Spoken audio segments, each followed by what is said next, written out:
Our word we're focusing on today is judgment. And it's not a very, happy sounding word, but it's good when we know that our loving God is in charge of judgment. So what is judgment? It's the act of deciding if something is right or wrong morally. I mean, you can use the word judgment in different ways. Like, I'm going to judge if this fastball is coming at me. I'm going to judge that artwork. But biblically speaking, it's mainly talking about judging whether something is right or wrong, or whether a person is right or wrong. Here's what God says in Matthew. Do not judge, or you too will be judged. For in the same way you judge others, you will be judged. And with the measure you use, it will be measured to you. Why do you look at the speck of sawdust in your brother's eye and pay no attention to the plank in your own eye?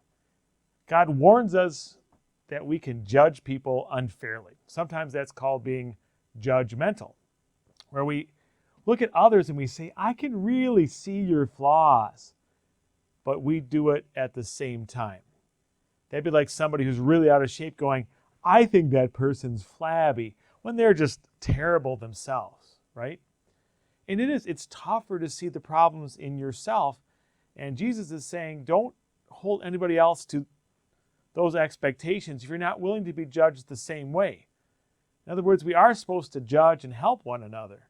We are supposed to help each other stay accountable, but not hold someone else accountable when we don't want to be held accountable. That's what God warns us about. So if anyone ever says, oh, don't judge me, you're not supposed to judge me, that's not true. We are supposed to judge one another. In fact, in school, teachers are always judging students, all the time with grades. As an employee, I get judged all the time by my bosses or by my customers, all the time, and that's good for me. It's only when they judge me unfairly that God warns against it. Judgment is also used to talk about God's judgment of us. God's judgment brings about justice and shows love to his people in creation and the innocent.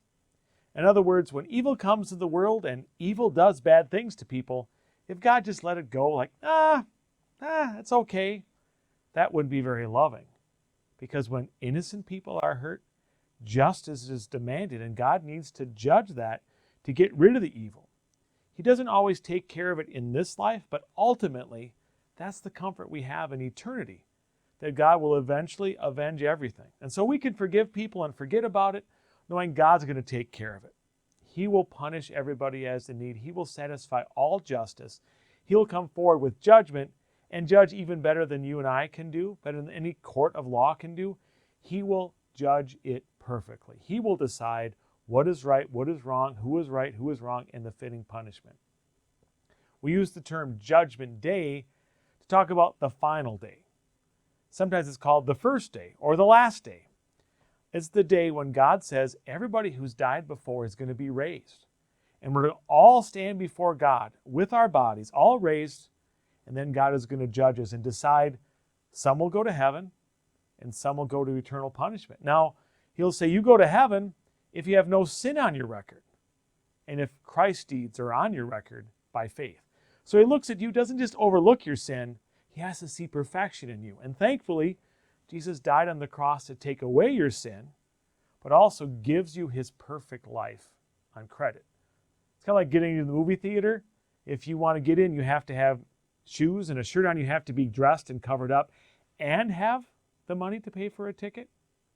In the same way, in order to get into heaven, you have to have your sins covered or taken away, and you have to have a perfect life. And so when God sees you, you don't deserve to get into heaven, but he judges that you do because he sees Jesus when he sees you by faith. And then anyone without Jesus, if there's any sin on your record at all, even one sin, and all people will have many sins on their record without Jesus, you are sent and separated from God forever in hell. That's Judgment Day. That's pretty severe. So judgment, it's a good word because we see God's justice and he's going to judge, take care of things. It's a warning for us not to judge others unfairly. And finally, the day we look forward to, when God will permanently, forever, formally judge us with our resurrected bodies as his children because of what Jesus Christ has done to us, because we have been saved by Jesus. That's good news for you and me.